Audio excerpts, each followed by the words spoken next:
প্রধান উপদেষ্টা অধ্যাপক মোহাম্মদ ইউনূস বলেছেন, শরণার্থী হিসেবে দীর্ঘদিন অবস্থান করায় নানা অপরাধে জড়াচ্ছে রোহিঙ্গারা। তবে কি রোহিঙ্গারা মিয়ানমারে ফেরত যেতে পারবেন সে বিষয়ে এখনো কথা হচ্ছে। তবে তারা কখন, কিভাবে তাদের নিজ ভিটে বাড়িতে ফেরত যাবে সেটি এখনো পুঙ্খানুপুঙ্খভাবে সিদ্ধান্ত হয়নি। পরিপূর্ণ সিদ্ধান্ত হলেই তখন তারা তাদের নিজ দেশে ফেরত যাবে। তবে তাদের দাবি আদায় না হওয়া পর্যন্ত তারা বাংলাদেশ কোনোভাবেই ছাড়বে না। তাদের দাবি তারা যেন সেখানে গিয়ে অর্থাৎ মিয়ানমারে গিয়ে তাদের নিজ ভিটে বাড়ি এবং তাদের যেন সেখানে থাকার নিরাপত্তা দেয়া হয়, তখনই তারা বাংলাদেশ থেকে মিয়ানমারে ফেরত যাবেন। অন্যথায় তারা বাংলাদেশে থাকবেন। তাহলে এখন বাংলাদেশের ভবিষ্যৎ পরিকল্পনা কি? বহির্বিশ্বে বাংলাদেশ নিয়ে কথা বলছে, হয়তো কোনো একটা সুরাহা হতে পারে। বুধবার 23 এপ্রিল কাতারের দোহায় রোহিঙ্গাদের সমস্যা ও সংকট নিয়ে উচ্চ পর্যায়ের বৈঠকে এমন মন্তব্য করেছেন তিনি। প্রধান উপদেষ্টা এই অঞ্চল থেকে রোহিঙ্গাদের দ্রুত প্রত্যাবাসনের উপর তাগিদ দেন। তিনি বলেন, রোহিঙ্গাদের নিজ দেশ মিয়ানমারের রাখাইনে প্রত্যাবাসন জরুরি।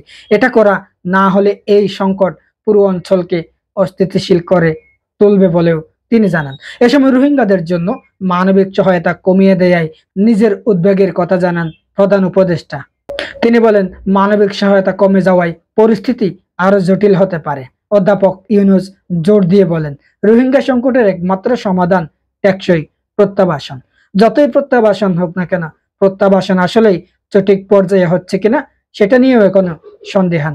তবে অন্তর্বর্তীকালীন সরকার যা চেষ্টা করে যাচ্ছেন, অতীত সরকার যদি এভাবে প্রচেষ্টা চালিয়ে যেতেন, হয়তো রোহিঙ্গারা এখন তাদের নিজ ভিটে বাড়ি ফিরে পেতেন। বাংলাদেশ যথাসাধ্য চেষ্টা করে যাচ্ছেন রোহিঙ্গাদের যেন তাদের মর্যাদা পূর্ণভাবে, তাদের সঠিক নিয়মে, তাদের দাবি অনুযায়ী সেখানে মিয়ানমারে গিয়ে তারা বসবাস করতে পারেন।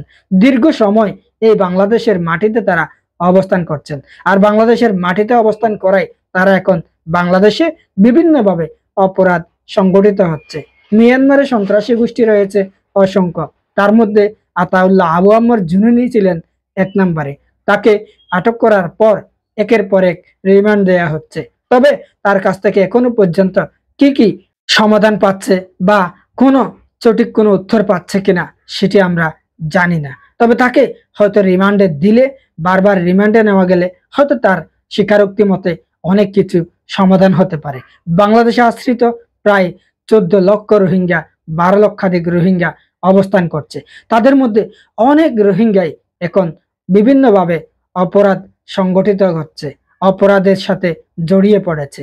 প্রতিনিয়ত রোহিঙ্গা ক্যাম্পে খুন, খারাপি বা বিভিন্নভাবে অন্যায়, অত্যাচার, জুলুম, নির্যাতন করেই যাচ্ছে। তাদের যেন দমানো যাচ্ছে না। আইন শৃঙ্খলা রক্ষাকারী বাহিনী চেষ্টা করলেও তাদেরকে রক্ষা করা বা তাদেরকে দমানো তাদের পক্ষে পসিবল হচ্ছে না, যেহেতু 12-14 লক্ষাধিক রোহিঙ্গা সীমিত আকারের আইন শৃঙ্খলা রক্ষাকারী বাহিনী। এই সদস্যদেরকে নিয়ে কোনোভাবেই এই রোহিঙ্গাদের টেক্কা দেয়া অর্থাৎ রোহিঙ্গাদেরকে দমন নিপীড়ন করা সম্ভব নয়। আরো হয়তো অনেক আইন শৃঙ্খলা রক্ষাকারী বাহিনীর প্রশাসনের লোকজন আরো নিয়োজিত রাখলে হয়তো অনেকটাই কমিয়ে আসবে। তবে রোহিঙ্গারা অবাধ বিচরণ, রোহিঙ্গাদের যে কোনোভাবে বাংলাদেশের প্রতিটি গ্রামে, প্রতিটি অঞ্চলে যাওয়া তাদের জন্য এখন খুবই সহজ, একেবারে সস্তা একটি বিষয়।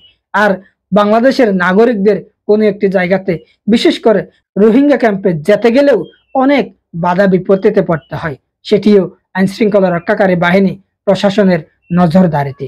কিন্তু রোহিঙ্গারা কিভাবে এই প্রশাসনের নজরদারির মধ্যে বাংলাদেশের বিভিন্ন স্থানে, এই তো গত কদিন আগেও কক্সবাজারের একটি আবাসিক হোটেল থেকে অনেক রোহিঙ্গাকে ধরে নিয়ে গিয়েছিল, আবার তাদেরকে ফেরত দিয়েছে।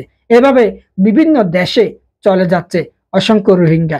যাক না, বাংলাদেশ থেকে বিভিন্ন দেশে চলে যাবে, এটি কোনো অস্বাভাবিক বিষয় নয়। কিন্তু বাংলাদেশের আনাচে কানাচে ছড়িয়ে ছিটিয়ে পড়ছে এই রোহিঙ্গারা। বিভিন্নভাবে অবৈধ পন্থায় তারা জাতীয় পরিচয়পত্র, জন্ম সনদ বা অন্যান্য প্রয়োজনীয় কাগজপত্র নিয়ে তারা বাংলাদেশি হওয়ার চেষ্টা করছেন অনেকেই, আবার বাংলাদেশি হয়ে তারা বিদেশে পাড়ি জমাচ্ছেন। এভাবেই প্রতিনিয়ত হয়ে যাচ্ছে। এর থেকে উত্তরণের একমাত্র পথ মিয়ানমারে তাদের নিজ ইচ্ছায় নিজ স্থানে তাদের দাবি মেনে নিয়ে বহির্বিশ্বের চাপ প্রয়োগ করে মিয়ানমারেই ফেরত পাঠানো, অন্যথায় তাদেরকে বাংলাদেশে স্থান দিলে এভাবেই আরো দিন দিন বেপরোয়া হয়ে উঠবে রোহিঙ্গা ক্যাম্প তথা গোটা বাংলাদেশ।